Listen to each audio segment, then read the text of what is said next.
In litigation, you can work either for a law firm or an individual lawyer, right? So just because you're doing litigation does not mean you have to always work for an individual lawyer's chamber or a chamber. You can actually work in a law firm, right? Working for law firms that are slightly larger have many advantages. What are the advantages? Individual lawyers may not follow best practices, may be unorganized. You may learn or internalize the wrong lessons from them. Okay, it's actually a very big problem. Many people who are going into litigation, they are learning the wrong lessons from their seniors, who themselves are they have stagnated. They are not following best practices. Might be earning enough to sustain a small practice, but that doesn't mean that you have to learn their mistakes, right? You can learn from their mistakes, but don't learn their mistakes and repeat it thinking this is the right thing to do, right? If you are stuck with a law practice that is small and stagnated already, it may give you the very wrong lessons. Like you might, be learning all the things that are going to hold you back and cause you to stagnate later, right? That is the danger. If you're working at a large corporate law firm, you are working at a place that is proven in the marketplace. There is a quality standard that they have managed to establish, right? Otherwise, all these big clients will not work with them, right? In litigation, it can happen that a certain lawyer has great face value in the court. Somehow they are able to get the orders. Who knows? They have a reputation in the court or with the judges, maybe. You can see this. Two lawyers argue the same thing before the same judge and gets different results. Okay, and we don't know why. And this face value thing, I'm going to talk about that later, is very big thing in courts. But so that lawyer might be not following the best practices in terms of research or drafting or client management, office management, maybe completely not managing too well any of these things, and still you might be employed at such a place and internalizing all the wrong stuff. But if you're working at a large corporate law firm, you're working at a place that is proven in the marketplace, and people, large corporations are working with them. There is a quality standard that you are learning from them, and it is very good for your initial beginning of your career. Okay, so if you join a litigator's chamber, I'll not be sure if you are getting a good initial training, if you're learning the right stuff or not. But if you're at a corporate law firm, you have a lot of good stuff, like successful law firm, right? They have got things down to like meticulously very right. And it would be a really great start for you over there. At least you learn how to talk to clients, how to manage them, how to write mails. So, you learn how to do CYA well. And these things are important. How to recover money from clients, how to hold a meeting with clients. Even there is stuff to learn about that. There is so much to learn, right? So, there are smaller corporate law firms that may have stagnated as well. Business development strategies, how they are doing. So, if you're working at a corporate law firm, boutique law firm, big law firms which are doing well, growing well, you will really learn a lot from them about how to run a practice, how to manage people, how to treat clients, everything. But you may not learn that from litigators. There are many successful litigators who may be treating their clients horribly, may be behaving badly with their clients and still get away with it. But that is not the case with corporate law firms. Okay. So there are some smaller corporate law firms that have stagnated. There are law firms, I can't take in names, obviously. I don't want to say many bad things or anything. There are corporate law firms which have stagnated, right? So you have to not learn from them. They must be doing something wrong that they have stagnated, right? And don't learn those things. But compared to litigation chambers, there are fewer of these in corporate law.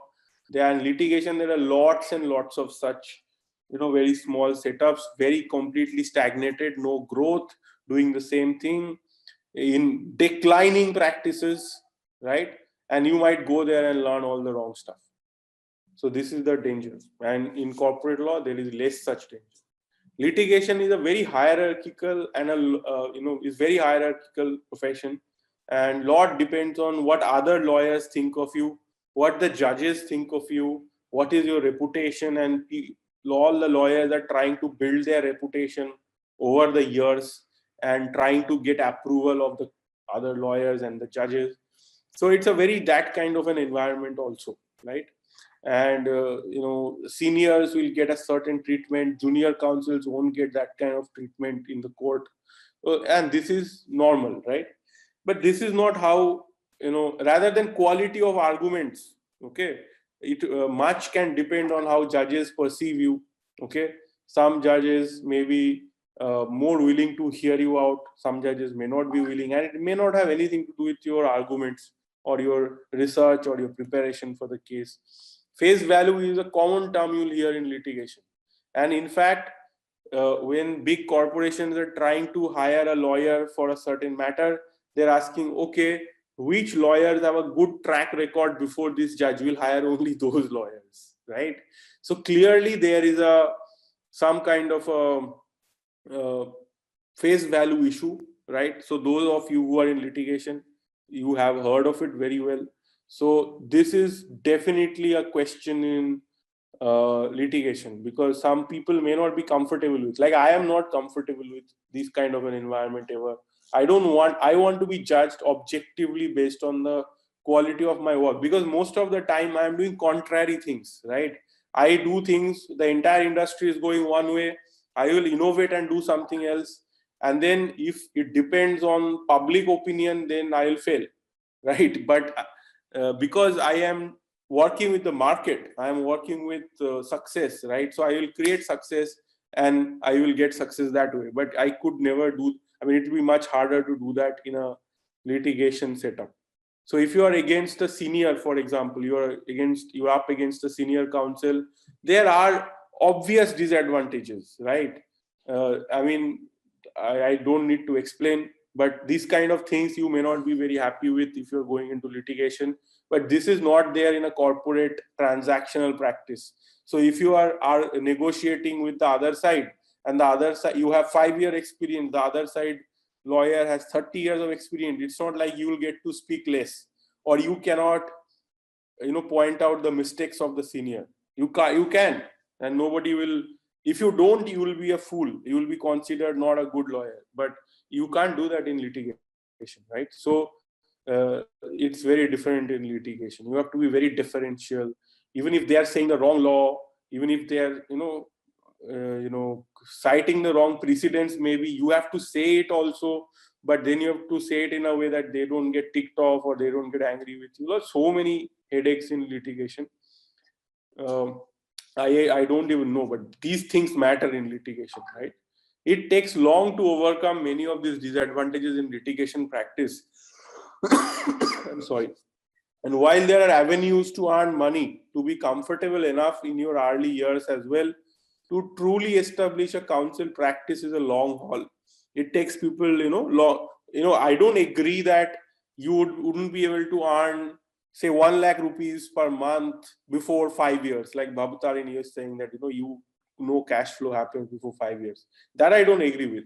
Okay, you might be able to earn even in litigation 1 lakh per month if you're smart, you're able to bring in clients, you have certain skills, you'll figure out. It can be figured out. Okay, but you will not be able to become a senior counsel and overcome many of these advantages you will face for many years. You will be an underdog for a long time, right?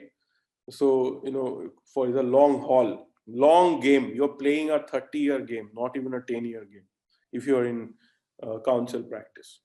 If you're trying to build a corporate law practice, on the other hand, it may be much faster to get to a place where you can feel accomplished. That, okay, say you're trying to build a nice sports law firm, right? It may take you may be able to do it in 5 years, and you may have 20 associates under you and a turnover of 2 crores, 3 crores in corporate law practice. You building your own corporate law practice. It may be much faster to do a corporate law practice, to take it to a place like that compared to a litigation practice. So it is definitely much slower to scale.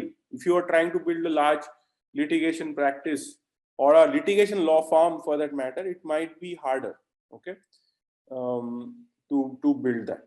or to become like a Mukul Rohatgi, it will certainly take you a long time if you ever manage to do it. You can build a law firm of your own in both cases. Your quality of work is of supreme importance in corporate law. And what clients think matter more than what other lawyers think. You don't have to worry so much about what the other lawyers at bar will think of you, right? What the judges will think of you. So your quality of work and how the clients are happy with you or not, are they getting results from you or not, that is of the supreme importance, and the rest of it is not so important.